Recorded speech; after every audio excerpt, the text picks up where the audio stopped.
Hello दोस्तों, स्वागत है आपका आज के करंट अफेयर्स के डिस्कशन में। तो चलिए स्टार्ट करते हैं आज का डिस्कशन। सबसे पहले हम बात करेंगे national cooperation consumer federation of India के बारे में। यानी कि अभी टमाटर का जो प्राइस है वो काफ़ी ऊपर चला गया है। यानी कि महंगाई जो है, टमाटर का जो बेस प्राइस है वो काफ़ी महंगा हो गया है, जिसके वजह से भारत सरकार के द्वारा टमाटर जो है वो दिल्ली में सप्लाई किया जा रहा है, रिटेल सप्लाई किया जा रहा है 65 रुपया पर केजी। तो इसके बारे में है कि भारत सरकार का उपभोक्ता मंत्रालय जो है उसकी एक संस्था है national cooperative consumer federation of India. तो इसके द्वारा जो है ये सप्लाई जो है आपको टमाटर का सप्लाई जो है वो किया जा रहा है। बाजार में जो टमाटर का मूल्य है अभी वर्तमान में 120 से 130 के बीच में है, जो कि और बढ़ने की उम्मीद है। इसलिए सरकार ने कहा है कि सरकार जो है वो 65 रुपये केजी टमाटर जो है आपको उपभोक्ताओं को रिटेल में सप्लाई करेगी। इसका टमाटर के मूल्य बढ़ने का जो मेन कारण है वो आपको है कि सबसे पहले तो पैदावार कम हुई है। पैदावार पैदावार कम हुई है, यानी कि जो फसल है वो नष्ट हो गया है। मार्केट का जो फसल है वो नष्ट हो गया है। टमाटर की जो फसल है बारिश की वजह से वो नष्ट हो गई, जिसके वजह से फसल की जो है डिमांड जो है वो पूरी नहीं हो पा रही है।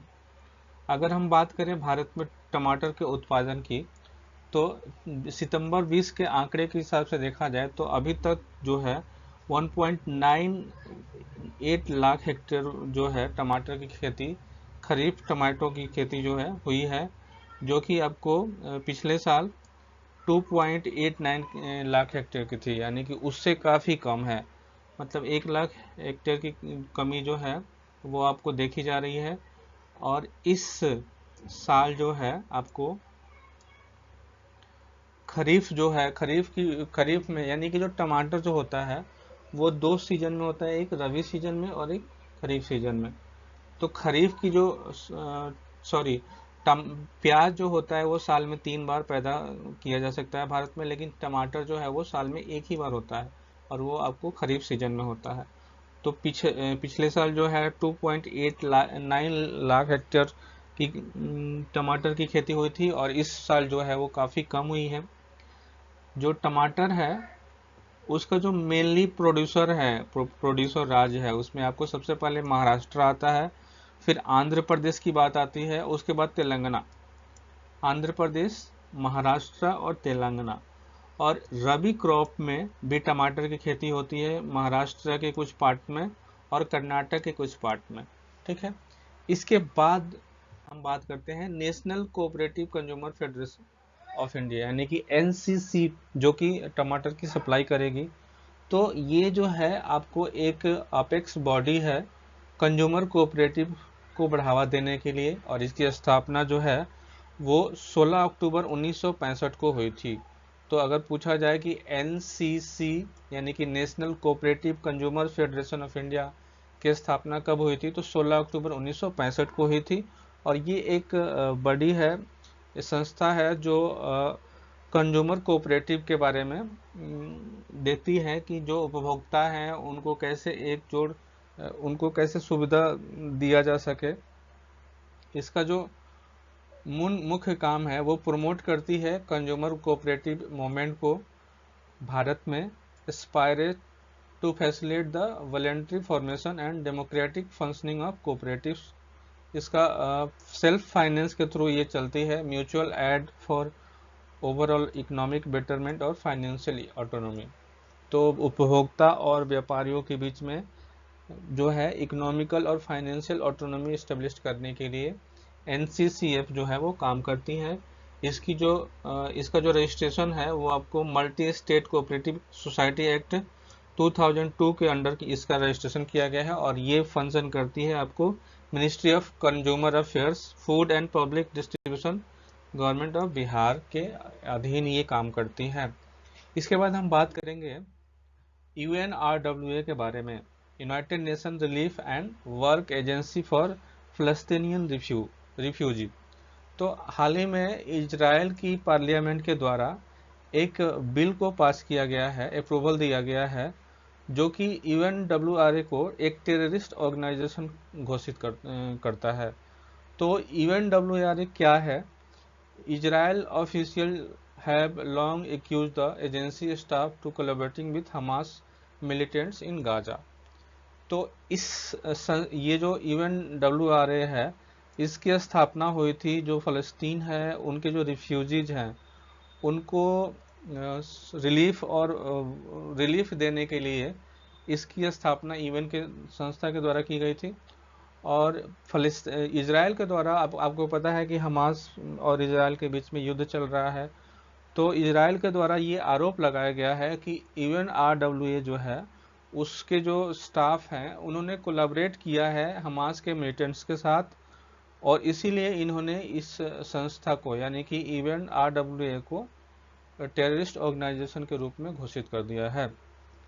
जो यूएनडब्ल्यूआर की बात है तो 1948 में जब विश्व युद्ध हो रहा था, जब ख़त्म हुआ, उसके बाद यूएनआरडब्ल्यूए की स्थापना हुई। यूनाइटेड नेशन जनरल असेंबली में एक रिजोल्यूशन आया था 302-5, जो कि 8 दिसंबर 1949 को पास हुआ। और ये आपको फ़लस्तीन के लोगों को रिलीफ देने के लिए, रिलीफ वर्क प्रोग्राम को चलाने के लिए, फ़लस्तीन रिफ्यूजी को रिलीफ प्रोग्राम्स से जोड़ने के लिए इस यूएनआरडब्ल्यूए की स्थापना की गई थी। और ये ऑपरेशन हुआ आपको 1 मई 1950। इसका रिजोल्यूशन आया था 8 दिसंबर 1949 को, और 1 मई 1950 से ये काम करना शुरू कर दी। इसका जो in the absence of solution of Palestine refugee problem, General Assembly has repeated renew UNRWA mandate, most recently extended to 30 जून 2026। तो जो फ़लस्तीन के जो रिफ्यूजी थे उनकी रिलीफ को बढ़ाने के लिए जो यूएन की संस्था है उसने इस संस्था की वैलिडिटी को बढ़ाया, वो 1950 के बाद से हमेशा, और ये वर्तमान में लास्ट बार इसको एक्सटेंड किया गया है 30 जून 2026 तक। तो हमने पढ़ा यूएनडब्ल्यूआरए यानी कि United Nation Relief and works agency for Palestine refugee, जिसको इजराइल की पार्लियामेंट ने एक कानून बना के इसको टेररिस्ट ऑर्गेनाइजेशन घोषित कर दिया है। तो इसके बारे में हमने पढ़ा, और ये आपको 1950 से कार्यरत है। ठीक है। इसके बाद हम बात करते हैं हरियाणा और जम्मू कश्मीर इलेक्शन के बारे में। तो हरियाणा में जो है वर्तमान बीजेपी की सरकार थी, और उनके द्वारा जो है हरियाणा में फिर से 48 सीट जीता गया है। हरियाणा की बात की जाए तो टोटल सीट्स की संख्या जो है वो 90 है, और इसमें बहुमत के लिए आपको 45+1 यानी कि 46 मिनिमम होना चाहिए। 45 आपको टाई और एक एक्स्ट्रा, तो आपको बहुमत हो जाएगा। तो इनका जो सीटों की संख्या है वो आपको 48 है, जो कि पिछले साल की यानी कि पिछला जो चुनाव हुआ था उसमें इनकी संख्या थी 40, और अभी इन्होंने जीता है 48। और 2014 में इनकी सीटों की संख्या थी 47। कांग्रेस की बात की जाए तो कांग्रेस 2014-24 में 37 सीटों पे कांग्रेस ने जीत हासिल किया है, और 2019 में जो है 31 सीट थी इनकी। इसके बाद हम बात करते हैं जेजेपी। तो जेजेपी ने पिछले चुनाव में जो है 10 सीटें जीती थी, जिनका इस साल खाता नहीं खुला है। उसके बाद से इंडिपेंडेंस और अन्य में आपको 5 सीटें जो है उन्होंने जीता है। ठीक है। तो बीजेपी दोबारा इस हरियाणा में सरकार बनाने में कामयाब हो गई है। इसके बाद हम बात करते हैं जम्मू कश्मीर की। जम्मू कश्मीर में 2019 के बाद 2019 में आपको जम्मू कश्मीर से स्पेशल स्टेटस को ख़त्म कर दिया, यानी कि धारा 370 को हटा दिया गया था। उसके बाद जम्मू कश्मीर को 2 यूनियन टेरिटरी में विभाजित कर दिया गया था, लेकिन पिछले साल सुप्रीम कोर्ट के द्वारा ये फैसला दिया गया था कि चुनाव आयोग को ये बोला गया था कि आप जो है 1 साल के अंदर में यहाँ चुनाव कराइए। तो उसी को देखते हुए चुनाव आयोग के द्वारा जो है इस साल चुनाव किया गया है जम्मू कश्मीर में। और जम्मू कश्मीर में JKNC यानी कि वहाँ की जो पार्टी है बहुत पुरानी पार्टी है नेशनल कॉन्फ्रेंस, तो उनके द्वारा 2024 में 42 सीट्स जीती गई हैं। उसके बाद बीजेपी ने 29 जीता है। जेके पीडीपी को पिछले चुनाव में जो है, जो कि 2014 में हुआ था, वो आपको 28 सीट्स मिली थी, लेकिन इस बार जो है वो 3 सीटें ही मिली हैं।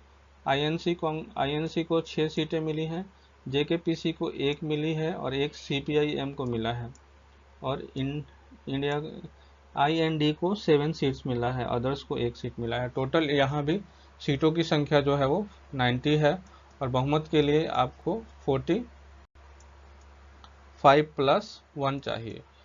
तो यहाँ आपको गठबंधन है कांग्रेस का और जेकेएनसी का, तो उनके द्वारा सरकार बनाई जा रही है, और कांग्रेस जो जेकेएनसी है उनके मुख्यमंत्री कैंडिडेट होंगे। इसके बाद हम बात करते हैं ट्रोचना के बारे में। ट्रोचना क्या है? तो ट्रोचना जो है, ट्रोकोमा जो है आपको एक जीवाणु है, एक बीमारी का नाम है, जो कि आँख की बीमारी है। तो इसमें खबर ये है कि WHO ने भारत को सक्सेसफुली एलिमिनेशन के लिए ट्रोचमा बैक्टीरियल इन्फेक्शन के लिए भारत को जो है एशिया, इंडिया ये 3rd country in South East Asia region to reach this important public figure milestone. तो भारत में इस बीमारी को जो है वो ख़त्म कर दिया गया है, और ये WHO के द्वारा भारत को प्रमाणित किया गया है कि भारत जो है ट्राचुमा फ्री जो है हो गया है। ठीक है। इसके बाद अगर ट्रेचुमा की बात की जाए, तो ये आँखों का एक जीवाणु संक्रमण है, जो क्लेमाइडिया ट्रैकोमैट्रिक्स नामक जीवाणु के कारण होता है। याद रखिएगा, क्लेमाइडिया ट्रैकोमैट्रिक्स नामक जीवाणु के कारण ये होता है, और दुनिया भर में अंधेपन का सब प्रमुख कारण इसको माना जाता है। यानी कि ट्रेचोमा जो है ये एक बीमारी है जिसके लिए WHO ने भारत को बोला है कि भारत जो है वो ट्रेचोमा फ्री हो गया है। ठीक है। और ये साउथ ईस्ट एशिया में पहला कंट्री है, तीसरा कंट्री है भारत, जो कि ट्रेचोमा फ्री हुआ है। ट्रेचोमा फ्री जो है वो आपको क्लेमाइडिया ट्रैकोमैट्रिक्स नामक जीवाणु के कारण फैलता है। इसके बाद हम बात करते हैं माइंडफुल इंडिया समिट 2024 के बारे में। तो इसके तीसरे संस्करण का आयोजन जो है वो आपको माइंडफुल इंडिया समिट के तीसरे सम्मेलन का आयोजन जो है आपको 17 से 18 अक्टूबर के बीच मुंबई में आयोजित होगा। इस समिट का जो उद्देश्य होता है वो लीडर्स और प्रोफेशनल को एक साथ लाके हेल्दियर और एम्पैथिक वर्क इन्वायरमेंट्स को क्रिएट करना। इसका आयोजन जो है वो आपको माइंडफुल साइंस सेंटर और उसके बाद से CII यानी कि कन्फेडरेशन ऑफ इंडियन इंडस्ट्री के सहयोग से किया जा रहा है। इस साल का थीम है thrive in the age of disruption. Thrive in the age of disruption, ये 2024 का थीम है माइंडफुल इंडिया समिट 2024 के बारे में। इसके बाद अगला जो खबर है वो आसियान इंडिया और ईस्ट इंडिया समिट के बारे में है। आसियान इंडिया और ईस्ट इंडिया समिट, तो हाल ही में विदेश मंत्रालय के द्वारा ये बताया गया है कि भारत के प्रधानमंत्री 10 और 11 अक्टूबर को लाओस की यात्रा पे जाएंगे, और वो अपने काउंटर पार्ट सोनेक्से सिफानेडोने जो कि वहाँ के प्राइम मिनिस्टर हैं, और लाओस जहाँ की राजधानी है वियतने,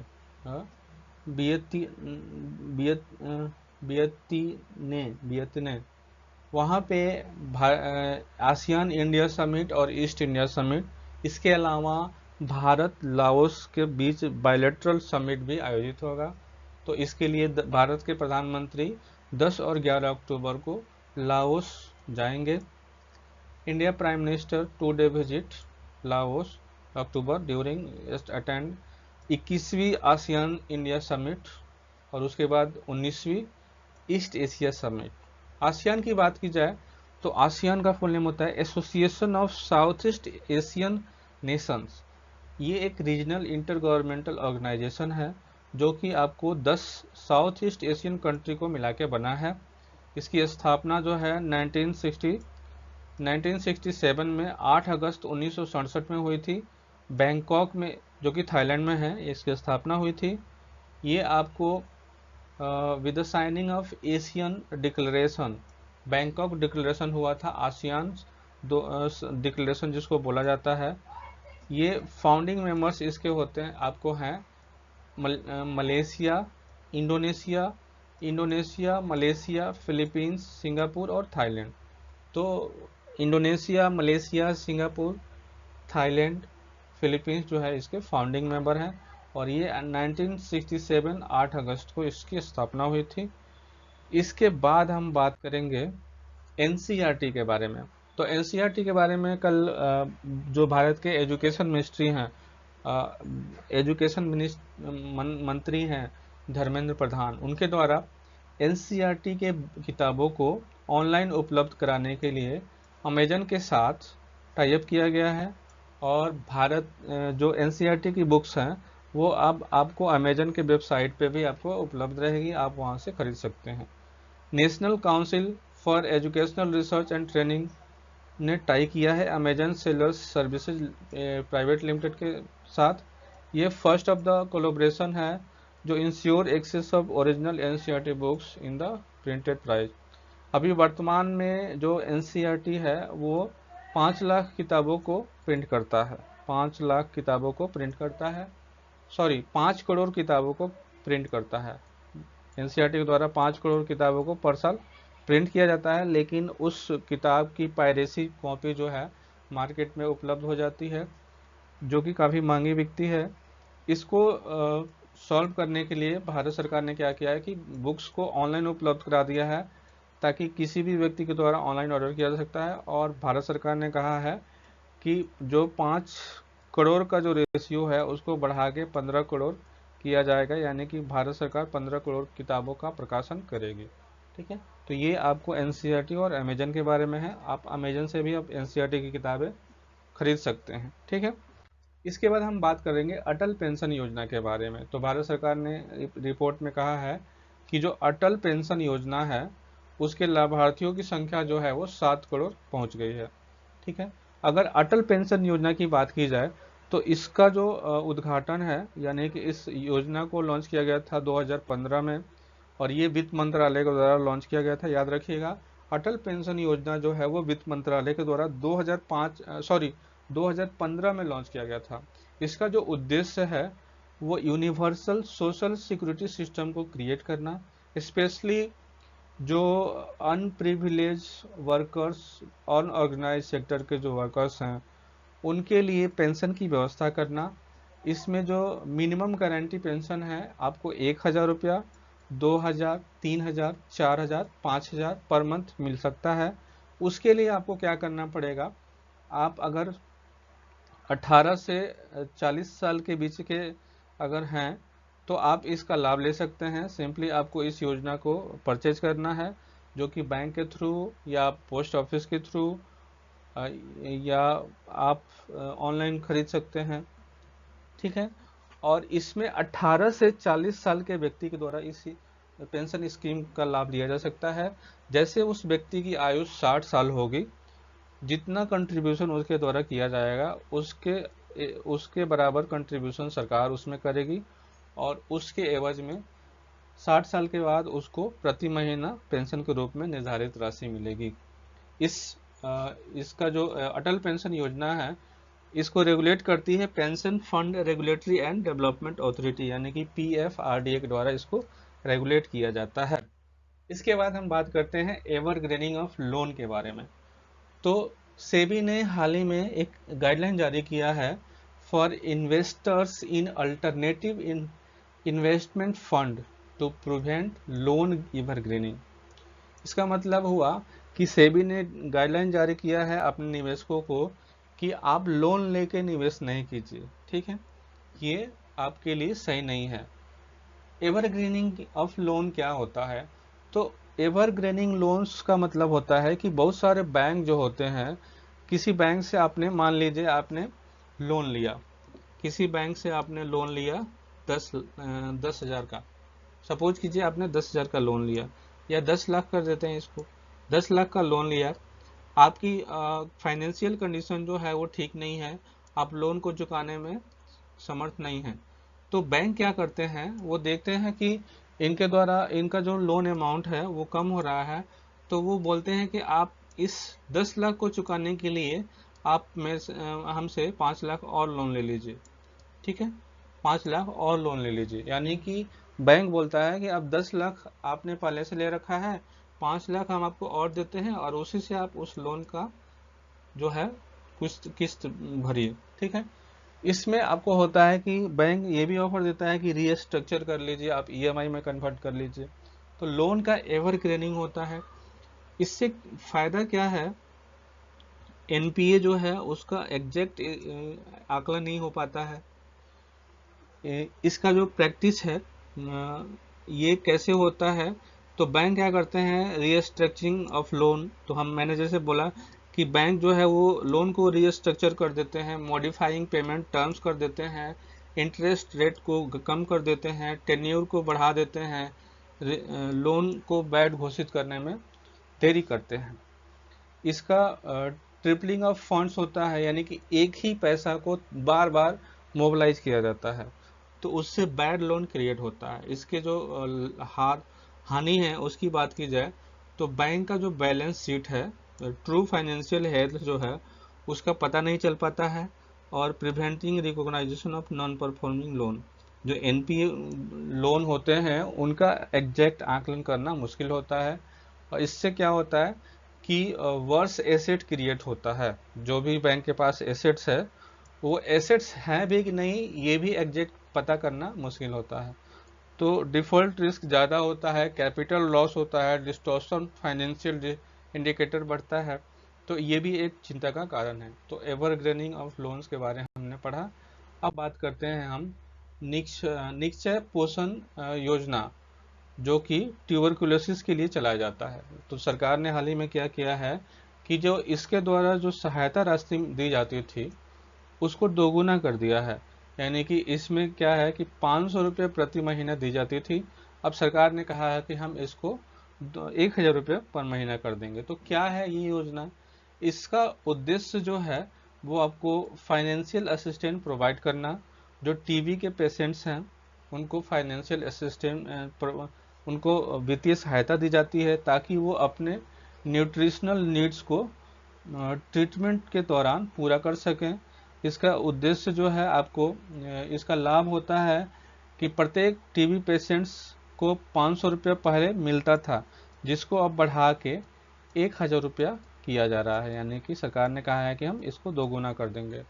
this can be provided either in cash through direct benefit transfer और in kind depending on the state decision. तो इसको जो है या तो डीबीटी के माध्यम से आपको आपके अकाउंट में ट्रांसफर हो जाएगा, या सरकार बोलेगी कि हम आपको दवाई के रूप में दे देते हैं, या राज्य सरकार जैसे डिसाइड करेगी उसके द्वारा दिया जाएगा। इसकी एलिजिबिलिटी की बात की जाए तो जो ऑल पेशेंट्स होते हैं who are registered in the Nikshay portal are eligible. तो आपको सिंपली क्या करना है, अगर आप टीबी से ट्यूबरकुलोसिस से ग्रसित हैं तो आपको निश्चय पोर्टल पर रजिस्ट्रेशन कराना है और फिर आपको 1,000 रुपये पर महीना मिलना शुरू हो जाएगा। इसका इम्प्लीमेंटेशन जो है आपको नेशनल ट्यूबरकुलोसिस एलिमिनेशन प्रोग्राम यानी कि एनटीईपी का हिस्सा है। इसका उद्देश्य है reduce financial burden on TB patients and improve treatment outcomes. तो जो टीबी के पेशेंट्स हैं उन पे वित्तीय बोझ को कम करना और जो आउटकम्स है उसको इम्प्रूव करने का इसका लक्ष्य है। इसके बाद हम आज के प्रश्न की बात करते हैं। तो पहला जो प्रश्न है उसमें कहा जा रहा है कि ब्रिक्स के संबंध में निम्नलिखित कथनों पर विचार करें। ब्रिक्स के संबंध में निम्नलिखित कथनों पर विचार करें। ऑप्शन नंबर 1 कहता है भारत, ब्राजील और दक्षिण अफ्रीका इस संगठन के संस्थापक सदस्य हैं। दूसरा नंबर ऑप्शन कहता है यह वैश्विक अर्थव्यवस्था का लगभग 40% हिस्सा है, जबकि दुनिया की लगभग 1/4 आबादी इसमें निवास करती है। यह वैश्विक अर्थव्यवस्था का लगभग 40% हिस्सा है, जबकि दुनिया की लगभग 1/4 आबादी इसमें निवास करती है। ऊपर दिए गए कथनों में से कौन सा सही है? तो न तो एक सही है और न ही दो सही है, यानी कि आपको दोनों गलत है। ठीक है, इसकी व्याख्या देखते हैं। स्टेटमेंट 1 जो है वो गलत है, क्योंकि ब्रिक्स जो है यानी कि ब्रिक्स BRICS तो इसमें आपको बी से ब्राज़ील हो जाएगा, आर से रसिया, आई से इंडिया, सी से चाइना और एस से साउथ अफ्रीका। तो इसके जो संस्थापक सदस्य हैं वो ब्राज़ील, रसिया, इंडिया और चाइना हैं। फाउंडिंग मेंबर्स 4 हैं, लेकिन साउथ अफ्रीका जो है वो छोटा मेंबर है और ये इकोनॉमिक क्लाउड के लिए इनको ऐड किया गया बाद में, और ये आपको 2010 में इस ग्रुप में शामिल हुए। ब्रिक्स में 2010 में साउथ अफ्रीका शामिल हुआ, तो फाउंडिंग मेंबर तो नहीं है, इसलिए स्टेटमेंट एक जो है वो गलत है। दो जो है वो भी गलत है। BRICS country account for more than 40% of the world population. विश्व के पॉपुलेशन का 40% इकोनॉमी जो है, पॉपुलेशन जो है वो आपको ब्रिक्स देशों के अधीन आती है। एक quarter of the global economy, quarter of the global economy और 40% आती है। 6 न्यू कंट्री जो है जैसे कि Argentina, Egypt, Iran, Ethiopia, Saudi Arabia, United Arab अमीरात जो हैं वो 2024 से ब्रिक्स में शामिल होने के लिए अपनी स्वीकृति दे चुके हैं। तो ये था ब्रिक्स के बारे में। अगला जो क्वेश्चन है वो है आपको एशियाई अवसंरचना निवेश बैंक, यानी कि consider the following statements with respect to the Asian Infrastructure Investment Bank. निम्नलिखित कथनों पर विचार करें। ऑप्शन नंबर 1 कहता है इस बैंक में मतदान का हिस्सा संस्थापक सदस्यों के बीच समान रूप से आवंटित किया गया है। दूसरा है इसे 1997-98 के एशियाई वित्तीय संकट के जवाब में विकसित किया गया है। तीसरा है यह निजी पूंजी जुटाने के बजाय केवल संप्रभु परियोजनाओं पर पूंजी निवेश करता है। ऊपर दिए गए कथनों में से कितने सही हैं? तो ये आपको हो जाएगा कोई नहीं। ऊपर दिए गए कथनों में से कितने सही हैं? तो कोई सही नहीं है। इसकी व्याख्या देखते हैं। स्टेटमेंट 1 जो है वो गलत है। China has more than 25% of the voting share followed by India and रसिया।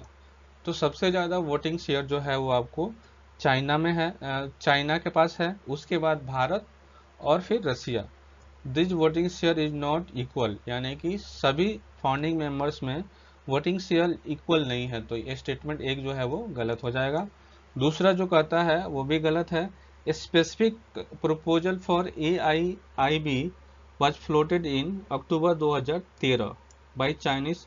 जब चाइनीज प्रेसिडेंट शी जिनपिंग जब आए थे साउथ ईस्ट एशियन विजिट पे जब आए थे, तो 2013 में उनके द्वारा AIIB की स्थापना के लिए प्रस्ताव रखा गया था, और ये आपको फोकस होता है इंफ्रास्ट्रक्चर नीड ऑफ एशिया।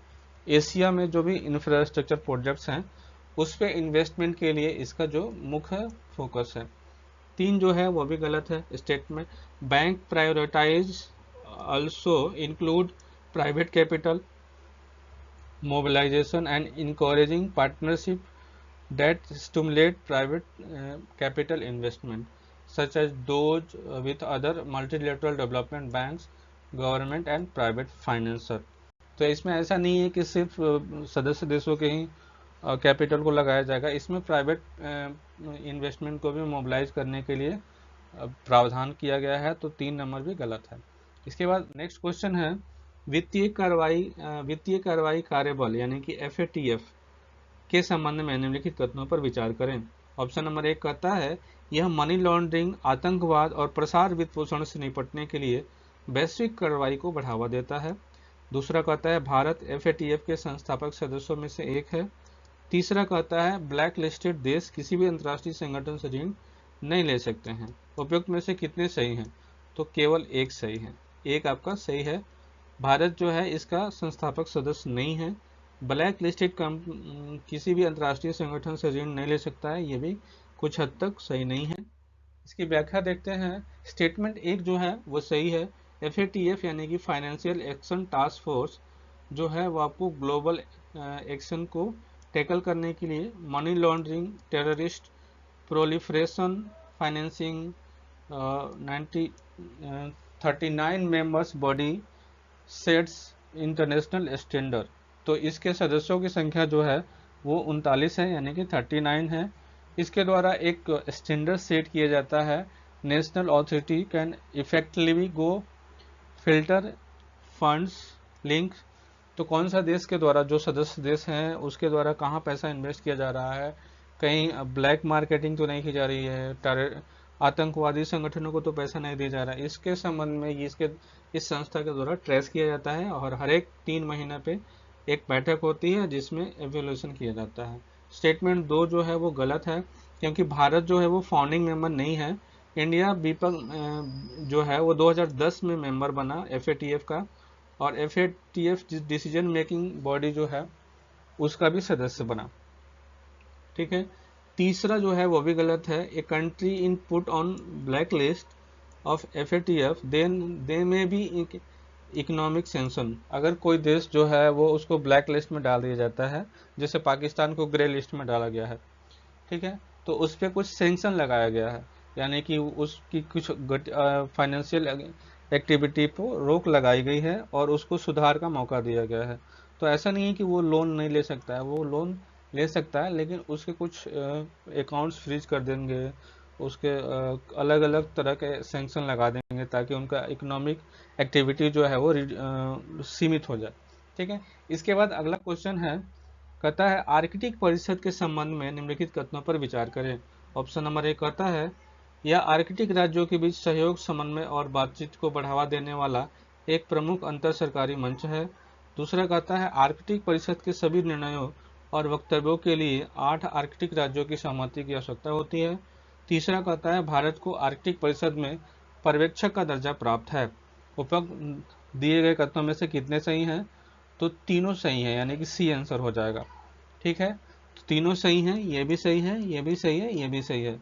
इसकी व्याख्या देखते हैं। स्टेटमेंट 1 जो है वो सही है। Arctic council is the leading inter government forum.